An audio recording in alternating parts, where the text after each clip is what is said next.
Imagine this. You're out enjoying a quiet morning trail ride with your horse. The air is fresh, the world feels calm, and suddenly, out of nowhere, you see a child, barely a teenager, walking alone on the side of a mountain road, tears streaming down his face. And then it hits you. His parents didn't just forget him, they kicked him out of their van as punishment on a dangerous, blind curved road in a state he doesn't even know. But here's where things take a turn because instead of being punished, this kid got something unforgettable: a free pony ride, courtesy of me. If you've ever seen someone in power take out their anger on someone smaller and wished you could flip the script, hit that like button, subscribe, and buckle up. Because today's story is about turning cruelty into kindness and how a little petty revenge can mean the world to someone who needed it most. It was a normal morning. I was at the farm where I keep my horse, saddling up for what was supposed to be a peaceful ride with my boyfriend. We weren't going anywhere glamorous, just down the road that winds its way up the mountain. This road is tricky, to say the least. No sidewalks, hardly any space on the shoulder, blind curves where drivers sometimes fly by way too fast. It's not ideal for horses or walkers, but beggars can't be choosers.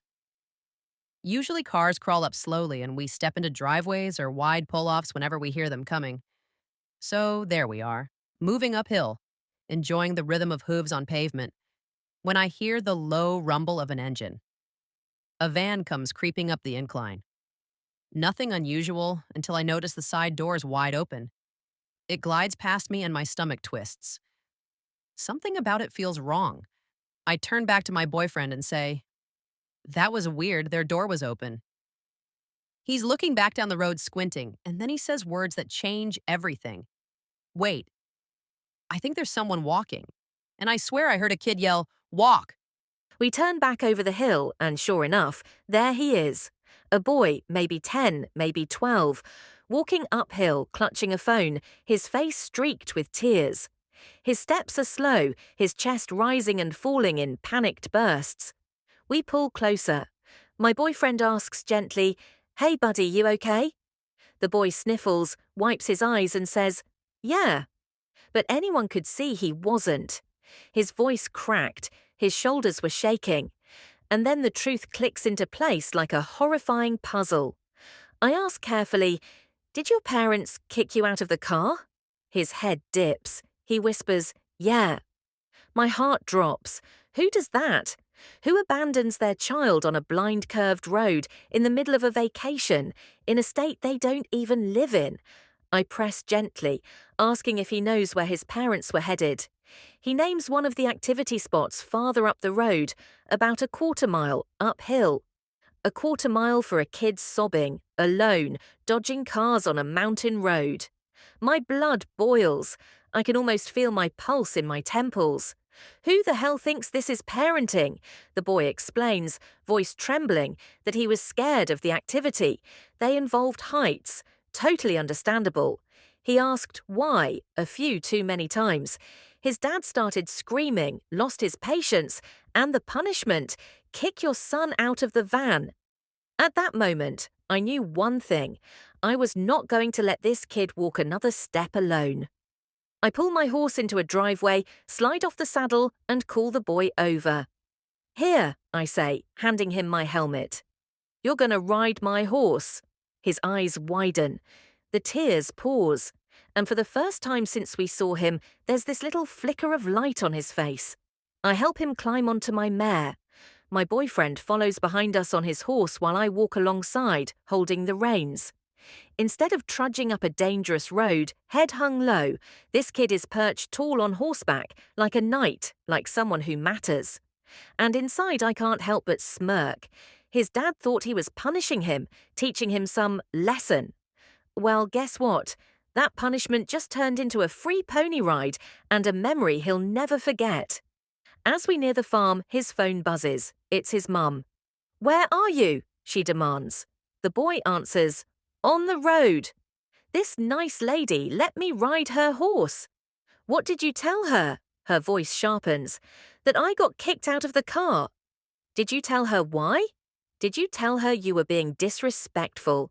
"Yes." The boy looks at me, pleading, "Can you talk to her?" I take the phone. Hi, this is the woman helping your son. I put him on my horse so he didn't have to walk. We're almost back at the farm, then I'll drive him up to you. Her tone shifts fast. I'm coming to get him. Where are you? On the road, I reply. Okay, thanks, click. 5 minutes later, she pulls up. She looks irritated, mutters a quick thanks, and tells her son to get in the car. But I'm not done. I step closer, voice steady but firm. You're welcome. But it's really not okay to just kick your kid out on the road like that. She bristles. He was being disrespectful. Talking back to his dad, cursing, I cut in. That doesn't make it okay to abandon your child. You're lucky it was us who found him and not someone dangerous. Her lips purse. She shifts blame immediately. You should tell that to his father. He'd had enough. I lock eyes with her. Then it sounds like you don't have a son problem. You have a husband problem for the first time, she falters. Lets out a bitter laugh. Ha, tell me about it. And just like that, she's gone. As her car disappears down the road, I stand there with this heavy mix of anger and sadness.